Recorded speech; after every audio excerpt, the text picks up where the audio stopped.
Hello friend. तो कैसे हैं आप लोग। आशा करता हूँ आप सभी अच्छे होंगे और आपकी स्टडी काफ़ी अच्छी चल रही होगी।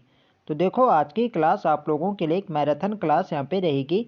इस क्लास के अंदर आपको उत्तराखंड जीएस यहाँ पे अति महत्वपूर्ण प्रश्न यहाँ पे देखने को मिलेंगे, जो आपकी परीक्षा की दृष्टि से काफ़ी महत्वपूर्ण होंगे। तो चलिए क्लास को स्टार्ट करते हैं बिना किसी देरी के।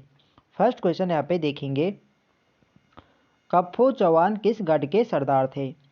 तो इसका सही आंसर है ऑप्शन बी, कप्पू चौहान उपगढ़ के सरदार थे। ये आपको ध्यान रखना है, बी वाले इसका सही आंसर है। नेक्स्ट क्वेश्चन देखेंगे, निम्न में कौन स्वयं को पशुओं में सिंह और पक्षियों में गरुड़ की तरह हूँ कहता है। तो इसका सही आंसर है ऑप्शन ए, अजय पाल। अजय पाल स्वयं को पशुओं में सिंह और पक्षियों में गरुड़ की तरह हूँ कहता है। ये आपको ध्यान रखना है, ये वाला इसका सही आंसर है। और अजय पाल पंवार वंश के कौन से नंबर के शासक हैं। तो यह 37वें नंबर के शासक हैं। ये भी आपको ध्यान रखना है, पूछा जाता है। नेक्स्ट क्वेश्चन देखेंगे, अजय पाल का अंतिम युद्ध किस गढ़ पर था। तो देखो, अजय पाल ने गढ़वाल के 52 गढ़ों को जीता था और जो इसका अंतिम युद्ध था ये था उप्पूगढ़ पर। यह आपको ध्यान रखना है, डी वाला इसका सही आंसर है। और उप्पूगढ़ के सरदार कौन थे। तो अभी हमने ऊपर यहाँ पे देखा, उप्पूगढ़ के सरदार थे कप्पू चौहान। ये आपको ध्यान रखना है। नेक्स्ट क्वेश्चन देखेंगे, देवप्रयाग के रघुनाथ मंदिर पर किस राजा का लेख मिलता है। तो इसका सही आंसर है ऑप्शन ए, सहजपाल। सहजपाल का लेख मिलता है देवप्रयाग के रघुनाथ मंदिर पर। ही आपको ध्यान रखना है, ये वाला इसका सही आंसर है। नेक्स्ट क्वेश्चन देखेंगे, निम्न में से किस व्यक्ति ने बलभद्र शाह की तुलना भीम से की थी। तो इसका सही आंसर है ऑप्शन सी, कवि देवराज। कवि देवराज ने बलभद्र शाह की तुलना भीम से करी थी। ये आपको ध्यान रखना है, सी वाला इसका सही आंसर है। नेक्स्ट क्वेश्चन देखेंगे, 1581 में ग्वालदम का युद्ध किन दो राजाओं के मध्य हुआ था। तो देखो, 1581 में ग्वालदम का युद्ध होता है, ये आपको ध्यान रखना है। तो डायरेक्ट क्वेश्चन ऐसे भी बन सकता है कि ग्वालदम का युद्ध कब हुआ था। तो ग्वालदम का युद्ध 1581 में होता है और ये होता है बलभद्र शाह और रुद्रचंद के बीच। ये आपको ध्यान रखना है। और इस युद्ध में बलभद्र शाह की जीत होती है और रुद्रचंद की हार होती है। ये भी आपको ध्यान रखना है। नेक्स्ट क्वेश्चन देखेंगे, किस राजा ने सर्वप्रथम अपने नाम के आगे शाह की उपाधि धारण की थी। तो इसका सही आंसर है ऑप्शन बी, बलभद्र शाह। बलभद्र शाह पंवार वंश का पहला शासक था जिसने अपने नाम के आगे शाह की उपाधि धारण की थी। ये आपको ध्यान रखना है, बी वाला इसका सही आंसर है। नेक्स्ट क्वेश्चन देखेंगे, तो देखो यह एक मैराथन क्लास है, तो इसके अंदर अब मैं आपको ज़्यादा डिटेल में यहाँ पे नहीं बता पाऊँगा, वरना यहाँ पे वीडियो यहाँ पे काफ़ी लंबी यहाँ पे हो जाएगी। नेक्स्ट क्वेश्चन है हमारा, निम्न में से गर्भभंजक किसे कहा जाता है। तो इसका सही आंसर है ऑप्शन ए, माधव सिंह भंडारी को। माधव सिंह भंडारी को गर्भभंजक के नाम से भी जाना जाता है। यह आपको ध्यान रखना है। नेक्स्ट क्वेश्चन देखेंगे, महीपति शाह की पत्नी का नाम क्या था। तो इसका सही आंसर है ऑप्शन ए, रानी कर्णावती। रानी कर्णावती महीपति शाह की पत्नी थी। यह आपको ध्यान रखना है। नेक्स्ट क्वेश्चन देखेंगे,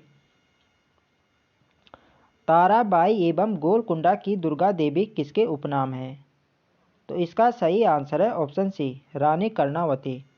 रानी कर्णावती के उपनाम है ताराबाई एवं गोलकुंडा की दुर्गा देवी। ये आपको ध्यान रखना है।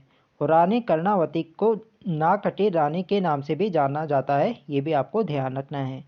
नेक्स्ट क्वेश्चन देखेंगे, महारानी कर्णावती किस शासक की संरक्षिका थी। तो इसका सही आंसर है ऑप्शन सी, महारानी कर्णावती अपने बेटे पृथ्वीपति शाह की संरक्षिका थी। ये आपको ध्यान रखना है। नेक्स्ट क्वेश्चन देखेंगे, गढ़वाल का ऐसा बिलासी राजा जिसकी मृत्यु होने के बाद उसकी 60 रानियों के सती होने का जिक्र मिलता है। तो इसका सही आंसर है ऑप्शन बी, श्याम शाह। तो देखो, गढ़वाल का बिलासी राजा श्याम शाह को कहा जाता है। ये भी आपको ध्यान रखना है। तो डायरेक्ट क्वेश्चन बनेगा कि गढ़वाल का बिलासी राजा किसे कहा जाता है। तो ये कहा जाता है श्याम शाह को। और श्याम शाह की मृत्यु के समय इसकी 60 रानियाँ थे, तो इनकी 60 रानियों के सती होने का जिक्र भी मिलता है। ये भी आपको ध्यान रखना है। नेक्स्ट क्वेश्चन देखेंगे, करणपुर नगर बसाने का श्रेय किसे दिया जाता है। तो इसका सही आंसर है ऑप्शन बी, रानी कर्णावती को। तो देखो, जो देहरादून का करणपुर नगर है, इसे बसाने का श्रेय रानी कर्णावती को दिया जाता है। ये आपको ध्यान रखना है, बी वाला इसका सही आंसर है। नेक्स्ट क्वेश्चन देखेंगे। लोगों के अनुसार परमारों को शाह की उपाधि दी थी। तो देखो, जो शाह की उपाधि परमार या पंवार वंश को दी थी, ये दी थी लोधी वंश के जो बहलो लोधी थे। ये आपको ध्यान रखना है, बी वाला इसका सही आंसर है। नेक्स्ट क्वेश्चन देखेंगे। और सबसे पहले अपने नाम के आगे शाह की उपाधि धारण किसने की थी? तो अभी हमने ऊपर देखा यहाँ पे बलभद्र शाह ने करी थी। ये भी आपको ध्यान रखना है। नेक्स्ट क्वेश्चन है हमारा, गोरखाओं ने कुमाऊं पर किस वर्ष आक्रमण किया था? तो गोरखाओं ने कुमाऊं को जीता था 1790 में। ये आपको ध्यान रखना है, बी वाला इसका सही आंसर है। नेक्स्ट क्वेश्चन देखेंगे। 1790 में हवाल बाग के साधारण युद्ध में किसे हराने के पश्चात गोरखाओं ने अल्मोड़ा पर अधिकार किया था? तो देखो, 1790 में गोरखाओं और जो चंद वंश के अंतिम शासक थे महेंद्र चंद, इनके बीच में एक साधारण सा एक हवाल बाग का युद्ध होता है, जिसमें यहाँ पे महेंद्र चंद की हार होती है और कुमाऊं पर यहाँ पे गोरखाओं का अधिकार हो जाता है। ये आपको ध्यान रखना है। तो बी वाले इसके यहाँ पे सही आंसर है, अंतिम शासक थे महेंद्र चंद। ये आपको ध्यान रखना है। नेक्स्ट क्वेश्चन देखेंगे। कुमाऊं में गोरखाओं के अधिकार के बाद प्रथम गोरखा सूबेदार कौन था? तो इसका सही आंसर है ऑप्शन बी, जोगमल शाह। कुमाऊं में गोरखाओं के अधिकार के बाद प्रथम गोरखा सूबेदार जोगमल शाह को नियुक्त किया गया था। ये आपको ध्यान रखना है। नेक्स्ट क्वेश्चन देखेंगे। तो देखो फ्रेंड्स, वीडियो पसंद आ रही तो फ्रेंड्स वीडियो को लाइक करें, शेयर करें, और जो लोग चैनल पर नए हैं चैनल को सब्सक्राइब करें। नेक्स्ट क्वेश्चन है हमारा, कुमाऊं पर गोरखों का अधिकार कितने वर्ष तक रहा? तो देखो, कुमाऊं पर गोरखों का जो अधिकार रहता है, ये रहता है 1790 से 1815 तक, यानी 25 वर्षों तक गोरखों ने कुमाऊं पर शासन किया था। ये आपको ध्यान रखना है। यदि गढ़वाल में पूछा जाए तो गढ़वाल में इन्होंने 11 वर्ष तक यहाँ पे शासन किया था। ये आपको ध्यान रखना है, ठीक है। गढ़वाल को इन्होंने 1804 में जीता था और कुमाऊं को इन्होंने 1790 में जीता था। ये आपको ध्यान रखना है। नेक्स्ट क्वेश्चन देखेंगे। गोरखा शासन में न्यायाधीश को क्या कहा जाता था? तो गोरखा शासन में न्यायाधीश को विचारी कहा जाता था। ये आपको ध्यान रखना है, ये वाला इसका सही आंसर है। नेक्स्ट क्वेश्चन देखेंगे। गोरखों का प्रिय त्योहार था? तो इसका सही आंसर है ऑप्शन सी, गोरखों का प्रिय त्योहार दशहरा था। ये आपको ध्यान रखना है, सी वाला इसका सही आंसर है। नेक्स्ट क्वेश्चन देखेंगे। निम्न में से कठवा किसे कहा जाता है? तो इसका सही आंसर है ऑप्शन बी, ब्राह्मण दासों को। ब्राह्मण दासों को कठवा कहा जाता है। ये आपको ध्यान रखना है, बी वाले इसका सही आंसर है। नेक्स्ट क्वेश्चन देखेंगे। ब्राइट एवं कॉर्नर पार्क कहाँ स्थित है? तो इसका सही आंसर है ऑप्शन सी, अल्मोड़ा जनपद में। अल्मोड़ा जनपद में ब्राइट एवं कॉर्नर पार्क स्थित है। ये आपको ध्यान रखना है, सी वाले इसका सही आंसर है। नेक्स्ट क्वेश्चन देखेंगे। देश एवं एशिया का प्रथम नेशनल पार्क है? तो इसका सही आंसर है ऑप्शन बी, कार्बेट राष्ट्रीय उद्यान। तो देखो, जो कार्बेट राष्ट्रीय उद्यान था, यह देश का पहला, देश का ही नहीं बल्कि एशिया का प्रथम नेशनल पार्क था। ये आपको ध्यान रखना है। और ये आपके अपने राज्य उत्तराखंड राज्य में है। उत्तराखंड के 2 जनपदों में फैला है, नैनीताल और पौड़ी। नैनीताल और पौड़ी जनपद में इसका फैलाव है। ये भी आपको ध्यान रखना है। और इसकी स्थापना हुई थी वर्ष 1936 में। ये भी आपको ध्यान रखना है। नेक्स्ट क्वेश्चन देखेंगे। चौबटिया गार्डन किस जनपद में स्थित है? तो इसका सही आंसर है ऑप्शन डी, सॉरी, इसका जो सही आंसर है यह ऑप्शन बी, अल्मोड़ा जनपद में। अल्मोड़ा जनपद में चौबटिया गार्डन स्थित है। ये आपको ध्यान रखना है। नेक्स्ट क्वेश्चन देखेंगे। कार्बेट राष्ट्रीय उद्यान की स्थापना किस वर्ष की गई? तो इसका सही आंसर है ऑप्शन ए, वर्ष 1936 में इसकी स्थापना होती है। ये आपको ध्यान रखना है। और इसका क्षेत्रफल कितना है? तो इसका क्षेत्रफल है 520.82 वर्ग किलोमीटर का कुल क्षेत्रफल है। ये भी आपको ध्यान रखना है, पूछा जाता है। नेक्स्ट क्वेश्चन देखेंगे। रामगंगा नेशनल पार्क का नाम किस वर्ष जिम कॉर्बेट नेशनल पार्क रखा गया? तो देखो, जो आपका कार्बेट राष्ट्रीय उद्यान है, इसकी स्थापना वर्ष 1936 में होती है। ये आपको ध्यान रखना है। और स्वतंत्रता के बाद इसे रामगंगा नेशनल पार्क के नाम से जाना जाता है। और वर्ष 1957 में इसका नाम एक बार पुनः यहाँ पे चेंज किया जाता है और इसका नाम रखा जाता है, जो प्रकृति प्रेम है सर जिम कॉर्बेट, इनके नाम पर इसका नाम रखा जाता है जिम कॉर्बेट नेशनल पार्क। ये आपको ध्यान रखना है। डी वाला इसके यहाँ पे सही आंसर है वर्ष 1957 में। नेक्स्ट क्वेश्चन देखेंगे, कार्बेट राष्ट्रीय उद्यान के प्रवेश द्वार का नाम है। तो इसका सही आंसर है ऑप्शन बी, ढिकाला। ढिकाला कार्बेट राष्ट्रीय उद्यान के प्रवेश द्वार का नाम है। ये आपको ध्यान रखना है। बी वाला इसका सही आंसर है। नेक्स्ट क्वेश्चन देखेंगे, नंदा देवी राष्ट्रीय उद्यान कहाँ स्थित है। तो नंदा देवी राष्ट्रीय उद्यान आपके चमोली जनपद में है। ये वाला इसका सही आंसर है और इसकी स्थापना वर्ष 1982 में होती है। ये भी आपको ध्यान रखना है। नेक्स्ट क्वेश्चन देखेंगे, बिनसर वन्य जीव विहार किस जनपद में स्थित है। तो बिनसर वन्य जीव विहार आपके अल्मोड़ा जनपद में है। ये आपको ध्यान रखना है। ये वाला इसका सही आंसर है और इसकी स्थापना वर्ष 1988 में हुई थी। ये भी आपको ध्यान रखना है। नेक्स्ट क्वेश्चन देखेंगे, निम्न में से डियर पार्क किस जनपद में स्थित है। तो देखो फ्रेंड, जो डियर पार्क है ये आपके अल्मोड़ा जनपद में है। ये आपको ध्यान रखना है। सी वाला इसका सही आंसर है। तो देखो, यदि यहाँ पे मालसी डियर पार्क पूछा जाए तो मालसी डियर पार्क आपके देहरादून में है। यदि केवल डियर पार्क पूछा जाए तो डियर पार्क आपके अल्मोड़ा जनपद में है। ये आपको ध्यान रखना है।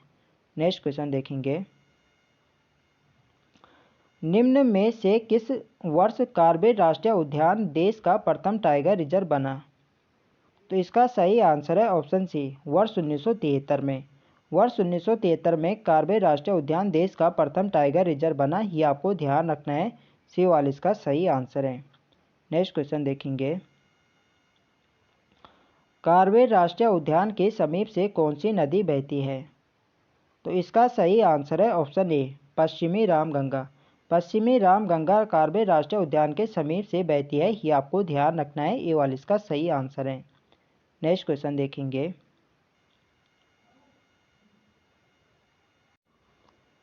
नंदौर वन्य जीव विहार किन दो जनपदों की सीमा पर स्थित है। तो देखो, जो नंदौर वन्य जीव विहार है ये आपके नैनीताल और चंपावत जनपद की सीमा पर स्थित है। ये आपको ध्यान रखना है। डी वाला इसका सही आंसर है और इसकी स्थापना 2012 में होती है। ये भी आपको ध्यान रखना है, पूछा जाता है। नेक्स्ट क्वेश्चन देखेंगे, निम्न में से नर एवं गंधमादन पर्वतों के मध्य स्थित है। तो इसका सही आंसर है ऑप्शन बी, फूलों की घाटी राष्ट्रीय उद्यान। तो देखो, जो फूलों की घाटी राष्ट्रीय उद्यान है यह नर एवं गंधमादन पर्वतों के मध्य स्थित है। ये आपको ध्यान रखना है। और फूलों की घाटी राष्ट्रीय उद्यान की स्थापना कब हुई थी। तो हुई थी वर्ष 1982 में। ये आपको ध्यान रखना है। यदि इसके क्षेत्रफल की बात करें तो इसका क्षेत्रफल है 87.50 वर्ग किलोमीटर का कुल क्षेत्रफल है। ये भी आपको ध्यान रखना है।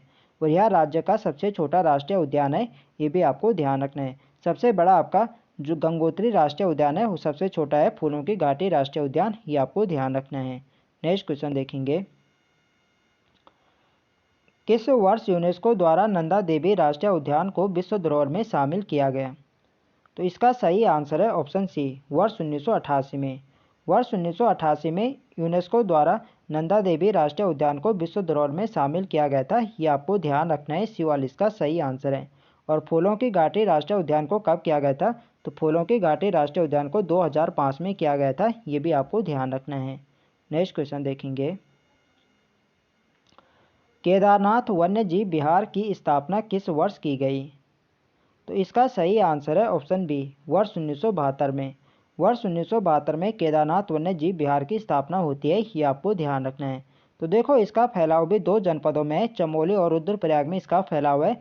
और इसका जो क्षेत्रफल है ये है 957 वर्ग किलोमीटर का कुल क्षेत्रफल है। ये भी आपको ध्यान रखना है। और यह राज्य का सबसे बड़ा वन्य जीव विहार है। ये भी आपको ध्यान रखना है। सबसे छोटा तो मसूरी वन्य जीव विहार है जिसका कुल क्षेत्रफल है 11 वर्ग किलोमीटर। ये भी आपको ध्यान रखना है। नेक्स्ट क्वेश्चन देखेंगे, वैली ऑफ फ्लावर पुस्तक के लेखक हैं। तो इसका सही आंसर है ऑप्शन ए, फ्रैंक स्माइथ। तो देखो, फ्रैंक स्माइथ ने फूलों की घाटी की खोज करी थी वर्ष 1931 में। वर्ष 1931 में फ्रैंक स्माइथ ने फूलों की घाटी की खोज करी थी और इसी पर इन्होंने वैली ऑफ फ्लावर पुस्तक लिखी थी। ये आपको ध्यान रखना है। नेक्स्ट क्वेश्चन देखेंगे, निम्न में फूलों की घाटी में कौन सी नदी बहती है? तो इसका सही आंसर है ऑप्शन सी, पुष्पावती नदी। पुष्पावती नदी फूलों की घाटी के मध्य में बहती है, ये आपको ध्यान रखना है। नेक्स्ट क्वेश्चन देखेंगे, फूलों की घाटी में फूल खिलने का समय है।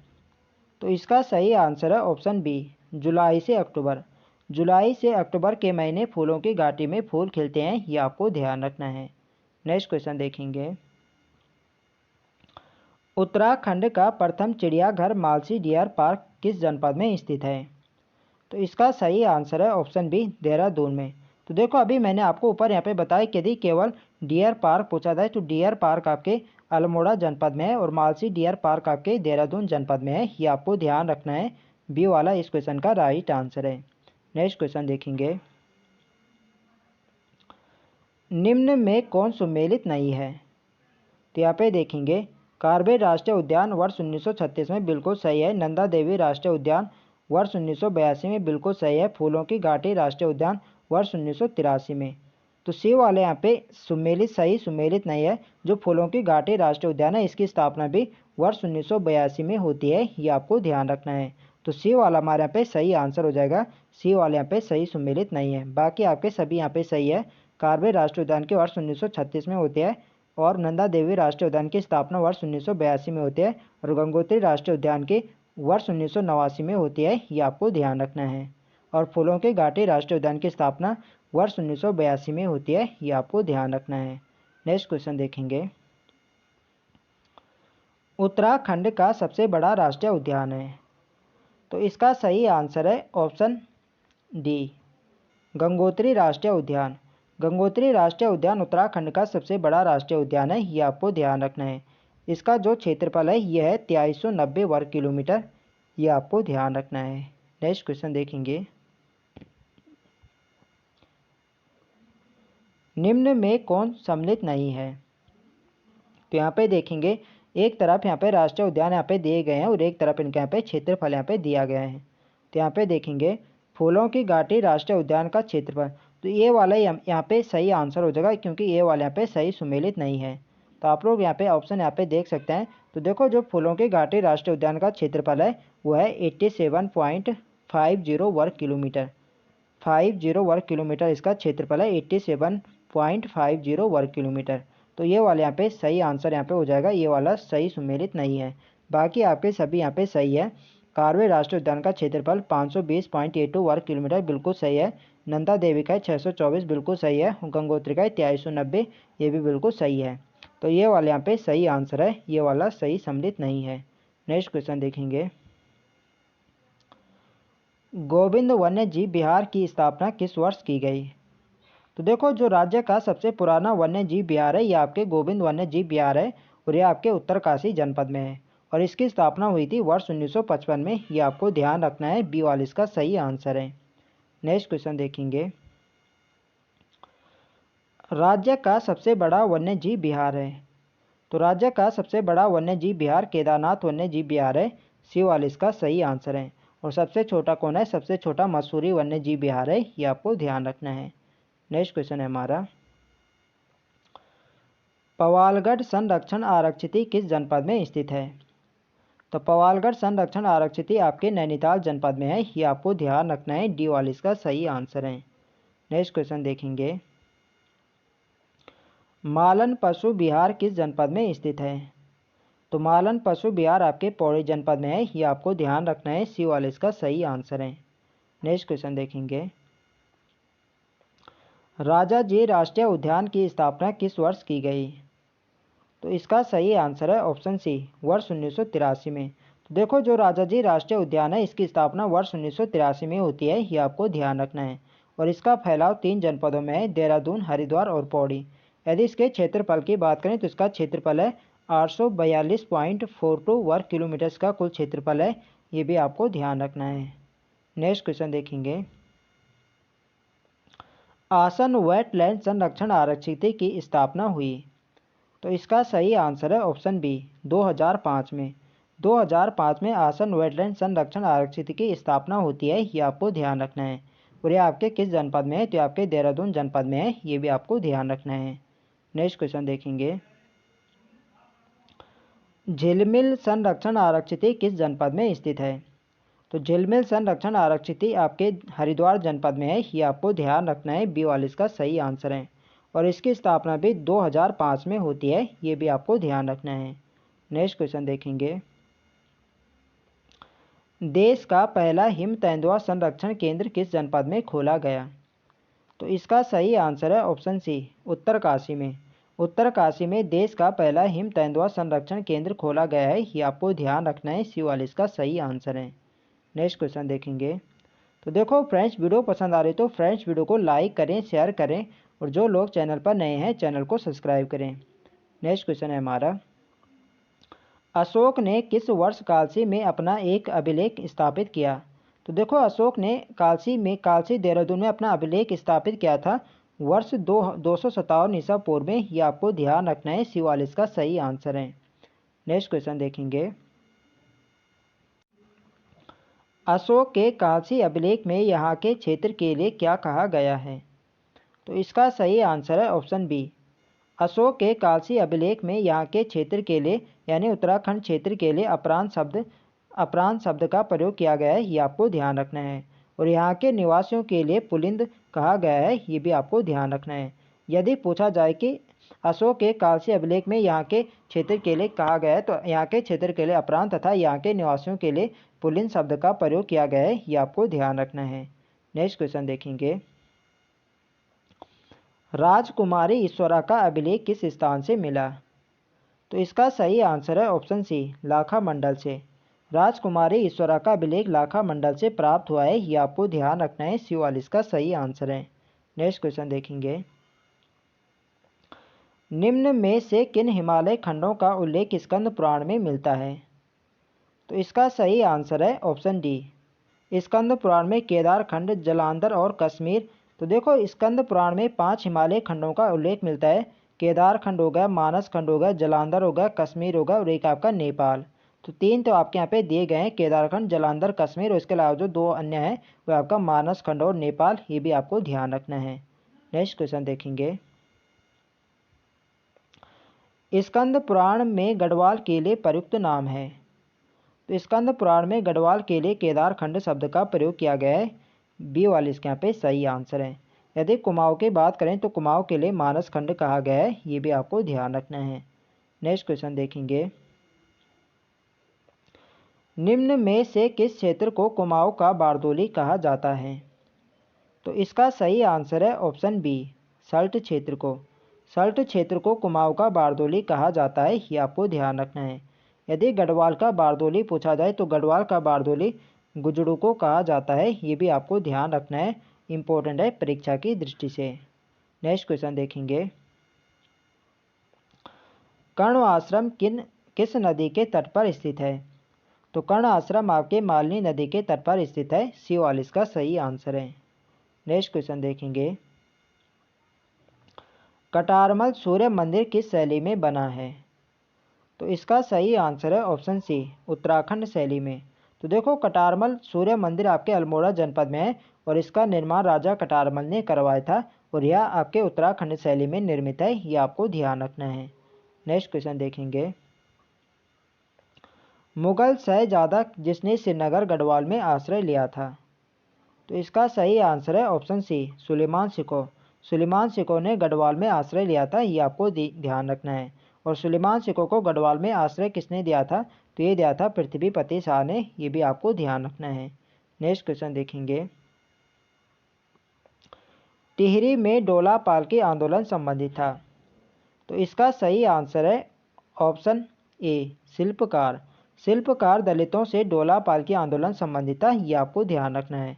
और इसका नेतृत्व किसने किया था? तो ये किया था जयानंद भारती ने, ये भी आपको ध्यान रखना है, पूछा जाता है। तो देखो फ्रेंड्स, आपको वीडियो पसंद आ रही तो वीडियो का कंटेंट यहाँ पे पसंद आ रहे थे फ्रेंड्स, वीडियो को एक लाइक आप यहाँ पे ज़रूर करें। आपका एक लाइक ही हमें मोटिवेट करता है नेक्स्ट वीडियो को बनाने के लिए। नेक्स्ट क्वेश्चन है हमारा, चांदपुर गढ़ का राज्य स्थित है? तो चांदपुर गढ़ आपके चमोली जनपद में है, ये आपको ध्यान रखना है। बी वाला इसका सही आंसर है। नेक्स्ट क्वेश्चन देखेंगे। उत्तराखंड के प्रसिद्ध ऐतिहासिक स्थल गोविषाण की पहचान की गई? तो इसका सही आंसर है ऑप्शन बी, काशीपुर। उत्तराखंड के प्रसिद्ध ऐतिहासिक स्थल गोविंद की पहचान काशीपुर से की गई है, ये आपको ध्यान रखना है। बी वाला इसका सही आंसर है। नेक्स्ट क्वेश्चन देखेंगे। प्रसिद्ध गुफा शैल चित्र लाखों गुफा स्थित है। तो इसका सही आंसर है ऑप्शन बी, अल्मोड़ा। लाखों गुफा आपके अल्मोड़ा जनपद में है, ये आपको ध्यान रखना है। बी वाला इसका सही आंसर है। और इस गुफा की खोज एमपी जोशी ने करी थी वर्ष 1968 में, ये भी आपको ध्यान रखना है। और यह आपके किस नदी के तट पर है, तो आपके यहाँ पे सुयाल नदी के तट पर है, ये भी आपको ध्यान रखना है। नेक्स्ट क्वेश्चन देखेंगे। ग्वारखा गुफा किस नदी के तट पर है। तो ग्वारखा गुफा अलकनंदा नदी के तट पर है, चमोली जनपद में, ये आपको ध्यान रखना है। और इस गुफा की खोज का श्रेय किसे दिया जाता है, तो ये दिया जाता है राकेश भट्ट को, ये भी आपको ध्यान रखना है। नेक्स्ट क्वेश्चन देखेंगे। अल्मोड़ा कांग्रेस की स्थापना किस वर्ष हुई। तो इसका सही आंसर है ऑप्शन डी, वर्ष 1912 में। वर्ष 1912 में अल्मोड़ा कांग्रेस की स्थापना होती है, ये आपको ध्यान रखना है। नेक्स्ट क्वेश्चन देखेंगे। सरला बहन का मूल नाम था। तो इसका सही आंसर है ऑप्शन बी, कैथरीन हेलीमन। कैथरीन हेलीमन सरला बहन का मूल नाम था, ये आपको ध्यान रखना है। बी वाला इसका सही आंसर है। नेक्स्ट क्वेश्चन देखेंगे। अल्मोड़ा में होम रूल लीग की स्थापना किस वर्ष हुई। तो अल्मोड़ा में होम रूल लीग की स्थापना होती है वर्ष 1914 में, ये आपको ध्यान रखना है। बी वाला इसका सही आंसर है। नेक्स्ट क्वेश्चन देखेंगे। कुमाऊं परिषद की स्थापना किस वर्ष हुई। तो इसका सही आंसर है ऑप्शन डी, वर्ष 1916 में। वर्ष 1916 में कुमाऊं परिषद की स्थापना होती है, ये आपको ध्यान रखना है। डी वाला इसका सही आंसर है। नेक्स्ट क्वेश्चन देखेंगे।